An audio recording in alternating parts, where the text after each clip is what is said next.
It's really and truly it's another sad day for Alabama. The real travesty that's associated with that raid, just as it was associated with all the raids thus far, is that was the largest employer in Greene County. It's unfathomable to me that we can continue to send Alabama families home without jobs. The fact that we're in the worst economy that any of us have ever experienced. The unemployment rate in Alabama is rising at a rapid pace. Again, the second fastest growing unemployment state in the United States of America. And that we've been playing bingo here for over 20 years now electronically. And all of a sudden, there's an obsession with eliminating jobs, because at the end of the day, that's what's going on here. And please, make no mistake about it. Bingo is going to be played here tomorrow. The people that went to Green Track today to play bingo, they're going to be playing bingo this afternoon. They're just going to be playing bingo in Wetumpka, Tallapoosa, Atmore, or Mississippi. So we didn't really accomplish anything other than sending those families home without jobs. And it's a sad day for Alabama.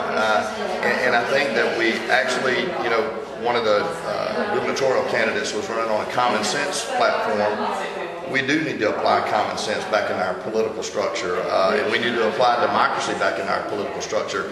But for one thing, common sense tells you that there's almost 10,000 Alabamians a day leaving our state going into Mississippi to gamble.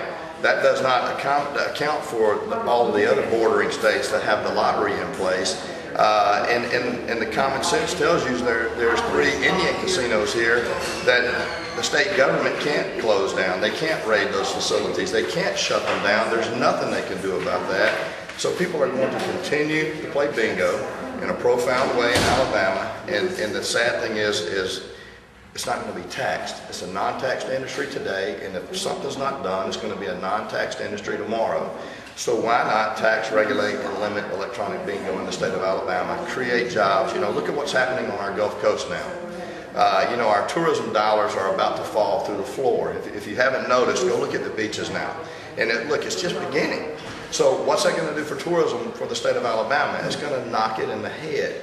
We have an opportunity and a vehicle here to deliver an expansion of trade and commerce like we've never experienced before, certainly in this region of the state, but perhaps the entire state of Alabama, and it's tourism. It's the cleanest dollars that we can bring into our state, and we have a vehicle that will afford us that opportunity. If we're given that opportunity, we'll prove it. Look at what just took place at Bama Jam. All the people that were represented here today, that was entertainment. We brought people in from 48 states and 11 countries. That's very, very significant for our state. That's significant for Coffee County. That's significant for the Wiregrass region. Go ask all the hotel owners here. Go ask the restaurateurs here. That's what we're talking about doing. We were open for 7.5 weeks at Country Crossing. We were already pulling people in from 11 states consistently. Grand opening weekend, we had people here from 24 states. If you go to the casinos in Biloxi, they pull from 5 states. Why were we pulling double what they were pulling from Biloxi? Because we're entertainment oriented. It's like we're having a Bama Jam every weekend. We're doing something very, very significant for our community. We're creating a greater good for our community. We're creating a greater good for our state. We're putting people to work. And look, we're not talking about minimum wage jobs here. We're talking about average hourly wages of $12 to $16 an hour. Management wages from $40,000 to $180,000 a year. We're talking about a true equitable distribution of opportunity and a true equitable distribution of wealth.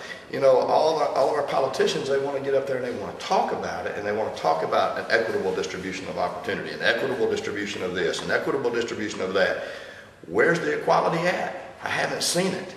We displayed it. We're displaying it again here today, and if we're given the opportunity, we'll display it every single day. Again, let's go back and take a common sense approach to economic growth, economic development, and economic recovery for our state, and then hopefully bleed over into economic recovery for our country. That's what we're asking for. Just give us an opportunity. To answer your question, without going 50 miles around the corner there, it's a sad day for Greene County. Just as significantly, it's a sad day for Alabama because we didn't accomplish anything today as a state other than sending, I don't know how many people are employed at Green Track. Several hundred people are employed there, I'm sure. We sent several hundred people home without jobs today. Our unemployment rate just shot up again because of bingo. and nothing is going to be done about it. We didn't accomplish anything.